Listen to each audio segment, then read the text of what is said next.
எதிரியை எப்படி கையாள்வது?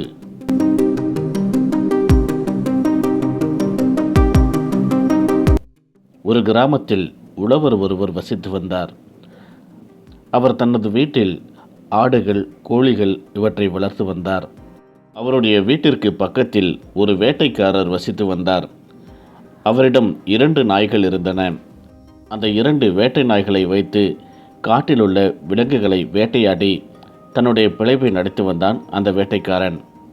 அந்த 2 வேட்டை நாய்களும் ஒரு நாள் பக்கத்து வீட்டில் உழவன் வீட்டிற்கு சென்று அங்கிருந்த கோழிகளை வேட்டையாடி வந்தன. மறுநாள் காலையில் இதை பார்த்து அதிர்ச்சியடைந்த உழவன் அந்த வேட்டைக்காரனின் வீட்டிற்கு சென்று நடந்த யாவற்றையும் கூறி வருத்தமுற்றான். இதை கேட்ட அந்த வேட்டைக்காரன் அந்த உழவனை பார்த்து கூறினான், என்னிடம் இருப்பதோ 2 வேட்டை நாய்கள். அந்த வேட்டை நாய்களுக்கு இதுதான் வேலை. அவைகளின் இயல்பே அப்படித்தான். அப்படி இருக்கும்போது என்னால் என்ன செய்ய முடியும் என்று எகத்தாளமாக கேள்வி கேட்டான். இந்த பதிலை கேட்டு கொதித்து போன அந்த உழவன் தன்னுடைய வீட்டில் அமர்ந்தபடியே எப்படி இவனுக்கு தக்க பாடம் புகட்டுவது என்று யோசித்து கொண்டிருந்தான். அந்த ஊர் பஞ்சாயத்துக்காரரிடம் சென்று நடந்த யாவற்றையும் கூறலாம் என்று எண்ணி அந்த ஊரின் தலைவரை சந்தித்து நடந்த யாவற்றையும் உழவன் கூறினான். அனைத்தையும் அமைதியாக கேட்டுக்கொண்ட அந்த தலைவர் உழவனை பார்த்து கூறினார், நீ இருப்பதோ சொந்த வீடு, அதேபோல் அந்த வேட்டைக்காரன் இருப்பதும் சொந்த வீடு.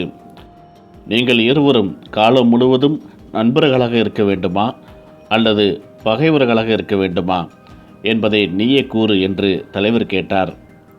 அந்த உழவன், நாங்கள் இருவரும் நண்பர்களாக இருப்பதுதான் நல்லது என்று கூறினான். அந்த தலைவர் கூறினார், இப்பொழுதே அந்த வேட்டைக்காரனிடம் அதற்கு உரிய தொகையை பெற்று உன்னிடம் தந்துவிட முடியும். ஆனால் காலம் முழுவதும் நீங்கள் இருவரும் பகைவர்களாக இருக்க வேண்டியிருக்கும். அது உங்கள் இருவருக்குமே நல்லதல்ல. நான் உனக்கு ஒரு யோசனை தருகிறேன். அந்த யோசனையின்படி நீ செய், எல்லாம் மாறிவிடும் என்று தலைவர் அந்த உழவனிடம் ஒரு யோசனையை கூறி அனுப்பினார்.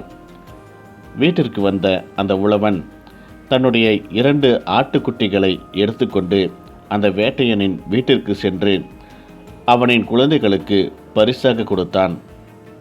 அதை மிகவும் மகிழ்ச்சியோடு அந்த வேட்டையனின் குழந்தைகள் கொஞ்சி விளையாடினர். நாங்கள் விளையாடுவதற்கு புதிய நண்பர்கள் வந்துவிட்டார்கள் என்று அந்த வேட்டையனின் குழந்தைகள் மிகுந்த மகிழ்ச்சியடைந்தனர்.